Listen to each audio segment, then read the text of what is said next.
whoever you are, we appreciate that. That was very nice.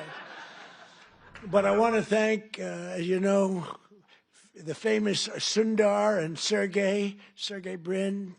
These are two guys that own and run a place called Google. They called me the following day after I did that McDonald's little skit, because it wasn't a commercial. You got it for nothing. It was a skit. And they told me that, and I didn't know them. I said, who are they? They own Google. I said, that's pretty good. That's not bad. And that it received more hits than anything else in the history of Google, and that records, it still stands. So congratulations on allowing us to use it, but you made a very good deal as usual. But you know, in the old days, McDonald's and many others would call me to do this kind of a thing, come over and say some words and talk, and they'd pay me millions of dollars. Likewise, they'd do it, they'd call others, only superstars, and they'd pay them millions of dollars to speak. And as president, I'm doing this damn thing for nothing, okay? And you know what? Because it's you, it's an honor to do it, and it's an honor to be here. Really, the job that McDonald's has done is incredible, and that you're doing. But as you may have heard, I'm also one of your all-time most loyal customers. I really am. Well, I think that's good. I'm pretty sure that's good. While other politicians fly around on campaign planes stocked with expensive catering, on Trump Force One, prior to ascending to Air Force One, which is quite a nice plane also, we served only McDonald's almost every time. On occasion, we couldn't find one, which is pretty hard to believe. We'd go another route. But we really did. You fed us very well, and I even got Bobby Kennedy to eat a Big Mac. And he told me he loved it. He didn't want that publicized. He told me he loved it. I thought it was great. I want to thank McDonald's chairman and CEO, Chris Kempczinski, who I just met backstage. I guess gave him a little piece of my speech signed. I said, do you want to keep this? You can either hang it, you can give it to somebody, you can throw it away. I don't care. But I don't stay on the speech too long anyway, you know, so usually those speeches aren't too accurate, what I give. But McDonald's USA president is here, Joe Erlinger. Joe, wherever you may be, thank you very much. Thank you, Joe. Good job, along with everyone from the International Franchise Association, which does really fantastic work. I've heard from many people you do a fantastic job. So thanks as well to two former McDonald's operators now serving in Congress, Representative Kevin Hern and Chuck Edwards. Are you here, fellas? Come on, fellas. And they're warriors, those two. They're warriors. Thank you very much. Great job. And, of course, let me thank the people who truly keep the McDonald's magic alive, the incredible franchisees, and you got a lot of them here tonight.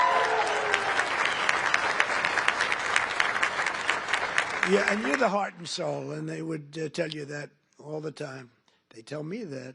You carry on the commitment to what Ray Kroc said he wanted from every McDonald's restaurant, perfection. Have you heard that? Perfection. That was very strong. Ray liked to say that if you think small, you'll stay small, and that's why no one thinks bigger than McDonald's, not in your industry, and probably never will. I don't know if anybody can ever catch you. I doubt it. Every single day you feed an incredible 1% of the entire world population, 70 million meals every day. An amazing 1 in 8 Americans works behind the counter of a McDonald's franchise at some point in their lives. Yeah, we heard about that. I heard about that. Wasn't true in that particular case, but for tens of millions of our citizens, the road to the American dream starts beneath the golden arches, beautiful golden arches. So to each and every one of you, thank you and congratulations on 70 years of American greatness. Congratulations. And, you know, I just might add, this is also the golden age of America because we are doing better than we've ever done as a country. Prices are coming down and all of that stuff. And, you know, they talk about different terms for that. But I will tell you that nobody has done what we've done in terms of pricing. We took over a mess. We had the highest, think of it, the highest inflation in the history of our country. They say 48 years it was the history of our country. And now we have normal inflation. We're going to get it a little bit lower, frankly, but we have normal. We've normalized it. We have it down to a low level, but we're going to get it a little bit lower. We want perfection. You know, you always want 1%. I don't know if anybody knows. You don't want zero. Zero can be bad. Then you start going the other route. That's no good either. Then you say, what's worse, deflation or inflation? But we have it almost at the sweet spot, and prices are coming down on different things. One of your groups that you admire, I admire, Walmart, came up last week, and they announced that Thanksgiving this year is 25% less. All of the accoutrements, that Thanksgiving is 25% less than it was last year under Sleepy Joe Biden. So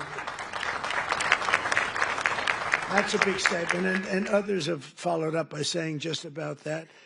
And to your leader, when we met, I said, how are you doing with prices? Prices are coming down. He said, we were up 40% because of Biden and inflation, and they're coming down, and they're coming down rapidly. So I hope that all continues to go, but we're really doing well as a country. Most importantly, however, I will tell you, big picture, we have over $17 trillion being invested in our country in 9 months.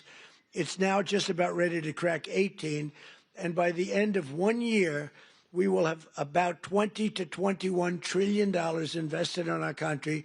That's more by 10 times the highest amount ever invested in any country ever before. And it's largely because of tariffs and, I think, November 5th election. But it's the largest amount. As an example, so if we have 20 or 21 in 1 year, 21 trillion, think of what that is. That's car factories, that's AI, it's everything. They're all coming back because of the tariffs. They're all coming back because they don't want to pay 15, 20, 30, 100% tariff. It wasn't that complicated. People are saying, you know, Trump was right. It really wasn't that complicated, but it's been amazing. As an example, if you take me at 20 for 1 year, Sleepy Joe Biden, you know what he was? Less than 1 for 4 years.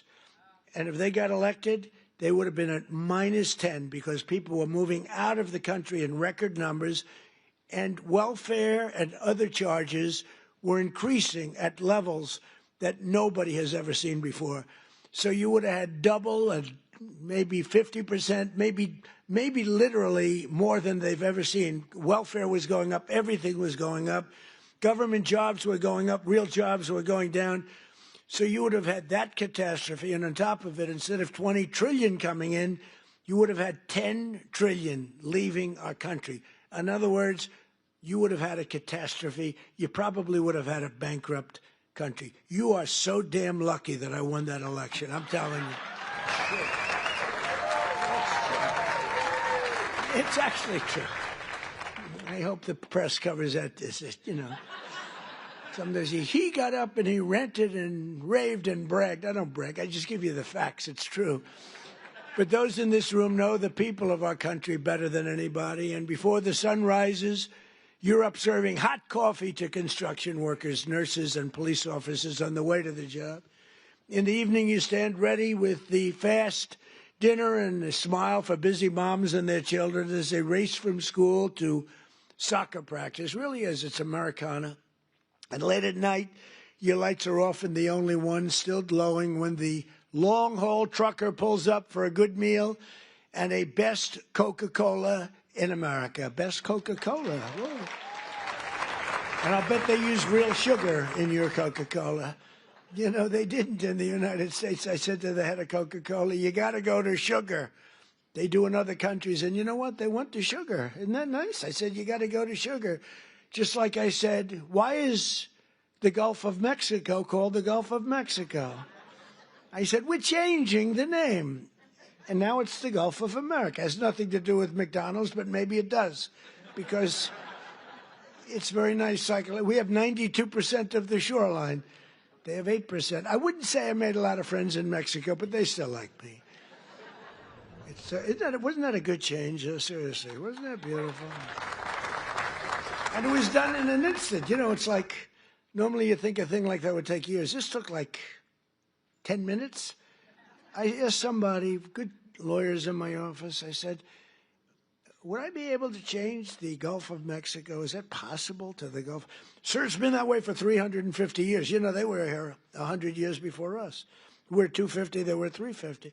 It's been called the Gulf of Mexico, sir, for 350 years. I said, that's not the question. Am I able to change it? Yes. What do I do? Just give us the order and we'll do it. And I did, and we changed it, and everybody's happy. Well, not everybody, but most people. Most people are happy, but it's great prestige for our country. You know, it's tremendous prestige for our country. And that's good for McDonald's, and that's good for everybody else. As president, I want you to know that I'm fighting every day to support small businesses like yours and the citizens that we all serve. And together we're fighting for an economy where everyone can win, from the cashier starting her first job to a franchisee opening his first location to the young family in a drive-through line. I've been on that line many times. Actually, that line was incredible in the commercial, right? It wasn't a commercial. It was about, but they have the line. The people had no idea. So I made the French fries. The guy was really good. He had a great wrist. He was, sir. He was going like, sir. Yeah. It was not that easy, but I got it sort of finally. Not the greatest, but I get pouring it in, asking him all sorts of stupid questions. But it was very interesting, amazing. A little thing is not. It's a little complex, right? To father and son over there that own a lot. They're very rich people. But I'll tell you what. I asked, how many do you have? Sir, I have 59. I said, you're rich. But you know. Nobody knew in the line. The line was a long line. They had 25,000 people, so somebody let them know we were coming. It was toward the end of the campaign. And after I did the French fries and did some other things, I then stood at the window. And the people would drive up, a little bored in all fairness. You know, it is, I mean, they're waiting for a hamburger, okay? So they'd drive up like this. They'd look over. Whoa! Every one of them. And it was fascinating. Every one of them, they would. It was the response was incredible. Almost like I knew I was going to win when I saw that. I knew, because the response was love. It was great. They had a good time. But we did, I think, 12 people. Every one of them had the same response. They drive up, they this, they get that, getting a little cash ready, and they look over, and it was, some did a double take. Some went like that. Whoa. But it was sort of an amazing moment. You know, I did a garbage truck also, right? And everybody, and I thought, when I spoke with Sergey and Sundar, I said, yeah, but the garbage truck was equal, wasn't it? They said, not even a contest. Garbage truck was great, not even a contest to McDonald's. And that's because we had the power of McDonald's. I mean, it was an amazing thing. I thought frankly, I thought the garbage truck would have won. And they said it was good, but it wasn't even close. So that's a tribute to what you've built, really. It really is a tribute to what you built. But there's still a lot of work to do, and we're making tremendous progress. 1.9 million more American-born workers are employed today than when I took office. Think of that. 1.9 million more today and these are American-born workers. Nobody thought that was possible. And we have the strongest borders in the history of our country. Nobody comes in unless they come in legally. You see the numbers. Everyone thinks it's impossible. A year ago, millions of people were storming our borders. Today, they only come in if they come in legally. And wages for hourly workers are rising at the fastest pace in 60 years. And sometimes you might say, was that good or bad? It's great for you. The minimum wage thing you'll have to be talking about. You're going to have to fight. We were talking about California, Gavin Newsom from California. And I knew he's laying siege on the minimum wage. And you people probably know, because that's a very complex subject, and you people probably know better than anybody the impact one way or the other, good or bad. And you're going to let your local congressmen, your senators know about it. But in 9 months, we've lifted over 600,000 Americans off a food stamp, and that's a record. And it's because we really have a strong economy. I mean, we're building thousands and thousands of factories all over this country. Wait till they open up. You're going to see something I think like we've never seen before. You know, we lost our auto industry. 54% of our auto industry left for other places over the years. And I think we're going to get it more than all back. They're coming in from Mexico, from Canada, from Germany. They're coming in from Japan. We made a deal with Japan, $650 billion. We never got anything. We made a deal with the European Union, $950 billion, and they have to buy our oil and gas and many other things. And I want to say it's good for everybody, all that. We made a deal recently with China, where they buy our soybeans, but it's hundreds of billions of dollars. And it's incredible what's taken place in our country. The world was laughing at us like we were stupid people. They're not laughing anymore. They don't laugh at us anymore. They respect us now again, and that's what we want. We want to be liked. We want to be respected, much more so than being liked. And, you know, in a certain way, they like us better now, too. They respect us, but they like us better now because the world was ripping off our country. Not sustainable, not even sustainable. China was making $722 billion. Think of that. Not million. 722 million's a lot, isn't it? $722 billion. They built their military with the money that we gave them over the years. And in my first term, we had a great first term. The most successful economy we've ever had in my first term. This is going to blow it away. This is blowing it away, to be honest with you. It blows everything away. There's never been a time like this, and you're going to see the results, you know, pretty quickly. But in stark contrast to the previous administration, 100% of all new jobs created in America under my administration have been created in the private sector. Because, you know, we are trimming out government jobs. You can't have, you know, what they do is they give you phony job numbers in a lot of ways, but they'd hire 100,000 people, and all of a sudden it looks like they're doing well. They're not doing well, because those are jobs that they hurt our country. If those jobs can be in the private sector, paying taxes and all the other things, it's a big 100% of the jobs that we put in have been, think of that, are in the private, come from the private sector. In my first term, we built the greatest economy in the history of the world. And now we're doing it again, but this time it really is, as I said, much stronger, much better. I think it's going to be something that nobody has ever seen before. My pledge to every family and every small business is that I will not rest until you are richer, stronger, more successful, happier, till you've gotten a piece of the American dream. Some of you in this room have really gotten a piece of it because you made a great decision to go with a great, great company years ago. And it's really pretty amazing. That begins with making America. We have to do, the word is affordable, and affordable should be our word, not theirs, because the Democrats got up and talked affordability, and they don't say that they had the worst inflation in history, the highest energy prices in history. Everything was the worst. What they're great at is lying. They say affordability. This stuff was all much more expensive. We have a couple of items like coffee, which is a little high. We're going to get that down. You saw that today. The coffee comes down. Remember when I first took over? Eggs.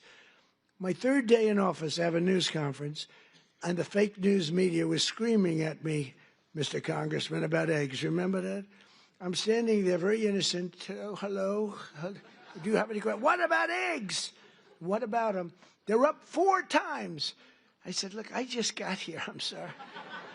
And Brooke Rollins and Department of Agriculture did a phenomenal job. And they said, don't order eggs for Easter because you won't be able to get them. And they said, we have a big Easter egg hunt at the White House. It's sort of a thing that has gone on for 100 years. They said, could you order plastic eggs? I said, I'm not ordering plastic eggs. We're going to have eggs down by that time. And by the time we got to Easter, the price of eggs had fallen precipitously. We had all the eggs in this country you want. And we know what we're doing. I mean, we know what we're doing. We rebuilt our military. We have the greatest military anywhere in the world. We make the greatest military equipment anywhere in the world. And everybody knows it. And everybody knows it. And you saw that with the way we took out the nuclear capability of Iran with those gorgeous B-2 bombers. They flew in there. And they wiped it. And the word was obliterated. Remember when CNN said, well, it might not have been obliteration. Think of the pilots. They go in there, they're under fire. I was watching this from the Situation Room, and you get to see things in situations that you wouldn't believe. And they said, "Sir, they have entered Iran airspace." All of a sudden, you see much faster. Then you see him going down at the whole thing was crazy. I actually said, "Do people really want to do that for a living?" They're waiting for him, but the equipment is so good. The B-2 bomber, stealth.